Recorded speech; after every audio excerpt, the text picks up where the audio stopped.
Allez, bonjour à tous, j'espère que vous allez bien. On se retrouve sur Lichess et sur l'échiquier d'analyse. Et dans cette vidéo, je vais vous donner 5 conseils qui vont vous permettre de passer les 1000 Elo aux échecs. Donc ça va être 5 conseils bien utiles si vous êtes débutant.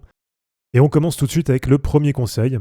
Donc en fait, ça va être d'ailleurs les 3 premiers conseils qui vont être les 3 grands principes de l'ouverture.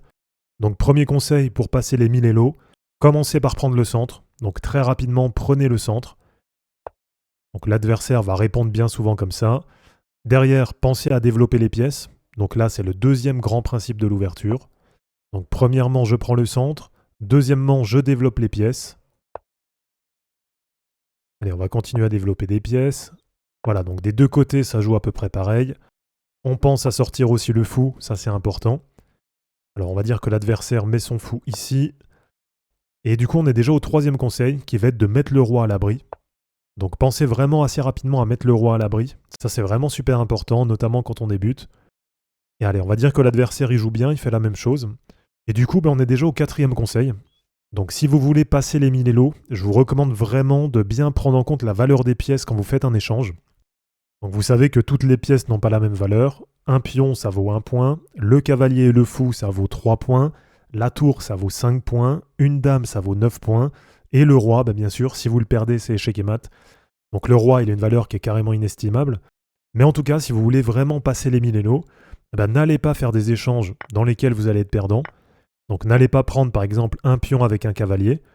Voilà, il n'y a vraiment aucun intérêt. Le cavalier, c'est 3 points. Le pion, c'est 1 point. Donc si je prends, je gagne 1. Derrière, je me fais reprendre, j'ai perdu 3. Et donc au total, plus 1, moins 3, je suis à moins 2. Donc là, forcément, je suis perdant dans l'échange. Pensez à bien prendre en compte la valeur des pièces avant d'échanger. Ça, c'est vraiment super important et ça va être à appliquer tout au long de la partie. Donc que vous soyez dans l'ouverture, dans le milieu de jeu ou dans la finale, ça c'est vraiment super important. Alors après, bien sûr, il y a des cas particuliers. Si vous voyez qu'il y a un mat en 2 ou un mat en 3 derrière, n'allez pas vous en priver. Mais en tout cas, en général, c'est quand même un conseil à bien appliquer. Et allez, pour terminer, je vous donne le 5e conseil qui va vous permettre de passer les 1000 Elo aux échecs si vous êtes débutant.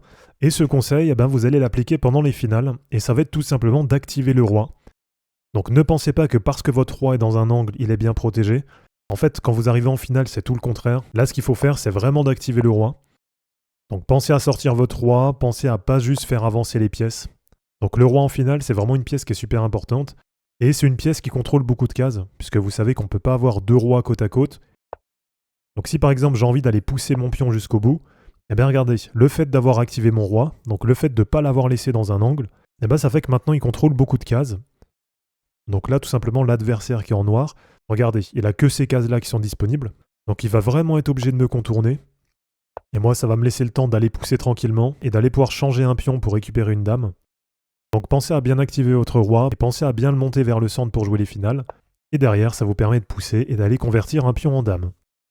Donc merci à tous d'avoir regardé cette vidéo, j'espère en tout cas que ça vous aura plu. Comme d'habitude, pensez à vous abonner, à liker et à commenter cette vidéo pour soutenir la chaîne. De mon côté, je vous mets tout ça en ligne et je vous dis à bientôt. Ciao.